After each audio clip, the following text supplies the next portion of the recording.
ہمیں صحیح حدیث سے پتہ چلتا ہے کہ قرب قیامت میں جب مسلمان بہت کسمہ پرسی میں ہوں گے تو خراسان سے لشکر اٹھے گا. خراسان یہ افغانستان اور ایران کا حصہ، اس علاقے کو نبی صلی اللہ علیہ وسلم کے دور میں خراسان کہا جاتا ہے، جس میں قندھار بھی آتا ہے، ایران کا بھی حصہ آتا ہے اس میں. تو یہاں سے لشکر اٹھے گا، مجاہدین لڑیں گے بہت بڑی تعداد میں، دنیا میں جہاد ہوگا کیونکہ مسلمان ظلم کی چکی میں پس کے تنگ آ چکے ہوں گے، اور لڑتے لڑتے حدیث میں آتا ہے اتنی بڑی بڑی لڑائیاں ہوں گی کہ 1/3 مسلمان شہید ہو جائیں گے اس میں، 1/3 مجاہدین جو لڑنے والے ہوں گے، اور 1/3 جو ہوں گے وہ میدان جنگ سے بھاگ جائیں گے، اور 1/3 کو اللہ فتح عطا فرمائے گا. تو جو 1/3 میدان جنگ سے بھاگ جائیں گے، نبی صلی اللہ علیہ وسلم نے فرمایا ان کی توبہ کبھی قبول نہیں ہوگی. جو 1/3 شہید ہو جائیں گے وہ افضل ترین شہداء ہوں گے اس وقت کے، اور 1/3 کو اللہ تعالیٰ غلبہ عطا فرمائیں گے. ایک واقعہ تو ہمیں قرب قیامت میں نبی صلی اللہ علیہ وسلم سے یہ ملتا ہے صحیح حدیث سے. دوسرا ہمیں یہ ملتا ہے کہ قرب قیامت ہی میں مسلمان قسمہ پرسی کا شکار ہوں گے، تو تلاش کریں گے حضرت مہدی کو، کیونکہ حضرت مہدی وہ شخصیت ہیں جن پہ تمام نیک لوگ جمع ہو جائیں گے اور وہ مسلمانوں کی میدان جنگ میں کمانڈ کریں گے، جہاد میں کمانڈ کریں گے. تو ان کو بیت اللہ میں تلاش کیا جائے گا. وہ رسول اللہ صلی اللہ علیہ وسلم کی اولاد میں ہوں گے، اور لوگ ان کو پہچان لیں گے، اہل اللہ پہچان کر ان کو اپنا امیر بنائیں گے، اور ان کی قیادت میں پھر لڑائی اور جہاد شروع ہوگا.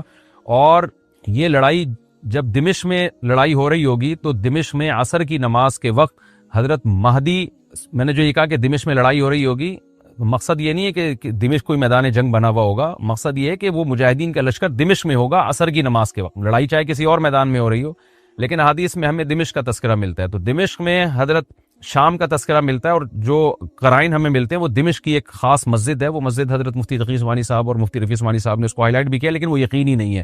یہ خوب سمجھے، انہوں نے اس کا بھی تبصرہ کیا کہ اس کے بارے میں کوئی یقین نہیں ہے.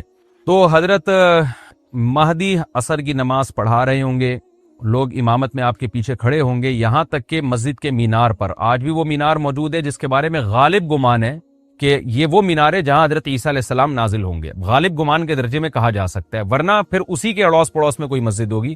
میرا اگر شام جانا ہوا تو انشاءاللہ میں ارادہ ہے کہ میں ولاگ میں اس مسجد کا بھی تذکرہ کروں گا، اس جگہ کا بھی تذکرہ کروں گا. لیکن میں پہلے یہ بات بتا دوں کہ وہ 100% یقینی نہیں ہے. ایسا نہ ہو کہ اس مسجد کے مینار پہ چڑھ کے لوگ جو ہے وہ اس کے کوئی مینار کو ہی چاٹنا شروع کر دیں تبرک کے طور پہ.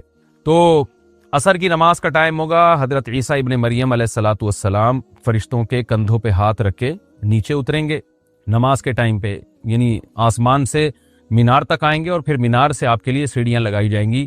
سیڑھیوں کے ذریعے مینار سے نیچے اتریں گے اور لوگ ان کو پہچان لیں گے. حضرت مہدی ان کو امامت کے لیے آگے کریں گے کہ آپ اللہ کے ایک پیغمبر ہیں، آپ نماز پڑھائیے. حضرت عیسیٰ علیہ السلام انہی کو آگے رکھیں گے، اور اس طرح کا مفہوم ہے حدیث میں کہ اللہ نے اس کام کے لیے آپ کو ہی منتخب کیا. کیا مطلب یہ امامت اس امت کا حق ہے.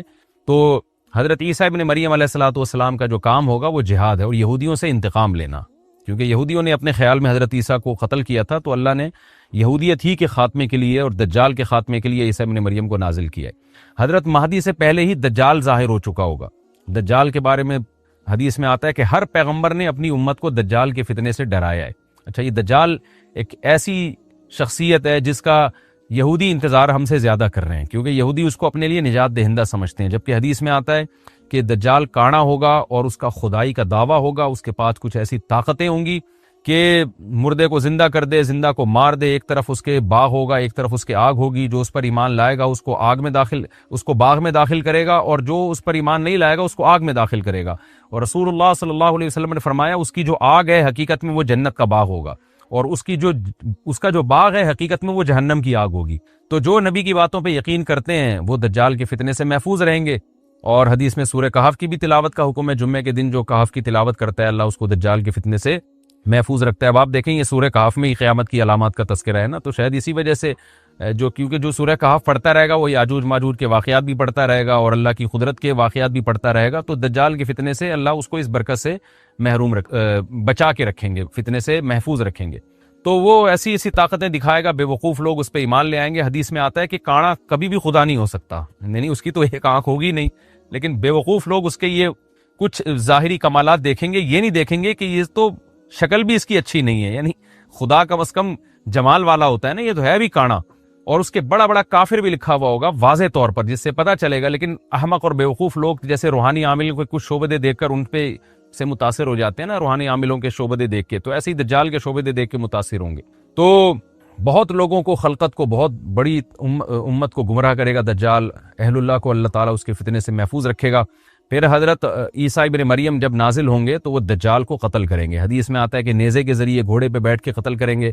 علماء نے اس حدیث کا دو مطلب بیان کیے ہیں کہ یا تو اس کا مطلب یہی ہے کہ واقعی گھوڑے پہ بیٹھیں گے، نیزہ استعمال کریں گے، اور زمین جو ہے وہ اتنی پہلے اس سے جنگیں ہو چکی ہوں گی کہ لوگ دوبارہ تلواروں گھوڑوں کی طرف آ جائیں گے. اس بات کا امکان ہے، ہر ملک ایٹمی طاقت بن چکا ہے، تو اگر یہ ایٹم بم سارے ملک آپس میں چلا دیں تو ہم دوبارہ گدے گھوڑوں والی زندگی پر آ جائیں گے. ٹیکنالوجی ساری تباہ و برباد ہو جائے گی، انسان کی ترقی. تو اس بات کا بھی امکان ہے کہ کوئی اس سے پہلے ہو سکتا ہے کوئی ایسی جنگ عظیم ہو کہ انسانیت دوبارہ پہاڑوں پتھروں کے دور میں آ جائے. لیکن ظاہر یہ معلوم ہوتا ہے کہ رسول اللہ صلی اللہ علیہ وسلم نے جو کلام کیا ہے، ظاہر ہے اس دور کے لحاظ سے جو لوگوں کے، جہاں تک جو لوگوں کی مینٹل اپروچ ہے وہاں تک، تو نبی صلی اللہ علیہ وسلم میزائل یا اور ٹینکوں کا تذکرہ کرتے تو کیا سمجھ میں آتا؟ تو گھوڑے سے مراد ہے جو اس زمانے کا گھوڑا ہوگا، اور نیزے سے مراد ہے اس زمانے کا جو اسلحہ ہوگا، کیونکہ نیزہ نبی کے دور کا ایک مناسب اسلحہ تھا اور گھوڑا نبی کے دور کی میدان جنگ کی ایک مناسب سواری تھی. تو اس سے یہ بھی پتہ چلتا ہے کہ ہو سکتا ہے عیسیٰ ابن مریم نیزے کے بجائے کوئی کلاشنکوف کا استعمال کر لیں. تو یعنی وہ نیزہ جو ہے وہ اس کلاشنکوف کی یا جو بھی اسلحہ اس وقت حضرت عیسیٰ ابن مریم استعمال کریں گے اس کی ایک تعبیر ہے. تو اس کا بھی پورا امکان ہے. تو ہمیں بہرحال اتنا ایمان ہمارے لیے ضروری ہے کہ دجال کو قتل کرنے والی جو ذات ہے، جو شخصیت ہے، وہ عیسیٰ ابن مریم